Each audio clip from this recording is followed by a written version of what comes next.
بسم اللہ الرحمن الرحیم۔ السلام علیکم ناظرین، میرے پیارے دوستو، حیاۃ الصحابہ کی جلد نمبر 2 اور صفحہ 234 میں ایک واقعہ لکھا ہے، ایک حدیث ہے جس میں حضرت عثمان رحمۃ اللہ علیہ کہتے ہیں کہ بری موت سے بچنے کا نبوی نسخہ، ہم بری موت سے کیسے بچ سکتے ہیں۔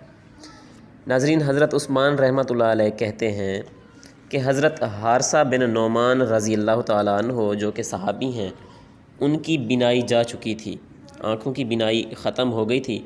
انہوں نے اپنی نماز کی جگہ سے لے کر اپنے کمرے کے دروازے تک ایک ایسی رسی باندھ رکھی تھی کہ جب دروازے پر کوئی مسکین آتا تو اپنی ٹوکرے میں سے کچھ لیتے اور رسی کو پکڑ کر دروازے تک جاتے، کیونکہ بنا رسی کے تو وہ جا نہیں سکتے تھے، کیونکہ ان کی بینائی نہیں تھی۔ تو رسی وہ اس وجہ سے انہوں نے باندھ رکھی تھی کہ اپنے ٹوکرے میں سے کچھ لیتے اور رسی کو پکڑ کر دروازے تک جاتے اور خود اپنے ہاتھ سے اس مسکین کو ٹوکری میں سے اٹھائی ہوئی چیز دے دیتے۔ گھر والے ان سے کہتے بھی تھے کہ آپ کی جگہ ہم جا کر مسکین کو دے آتے ہیں۔ وہ فرماتے ہیں، میں نے رسول اللہ صلی اللہ علیہ وآلہ وسلم کو فرماتے ہوئے سنا ہے کہ مسکین کو اپنے ہاتھ سے دینا بری موت سے بچاتا ہے۔ سبحان اللہ۔ ناظرین، حدیث یہ ہے کہ رسول اللہ صلی اللہ علیہ وآلہ وسلم نے فرمایا مسکین کو اپنے ہاتھ سے دینا بری موت سے بچاتا ہے۔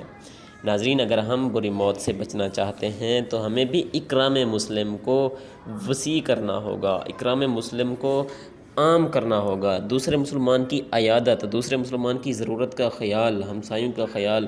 ناظرین، تب ہی ہم آپ صلی اللہ علیہ وآلہ وسلم کے فرمانوں کو پورا کرنے والے بنیں گے۔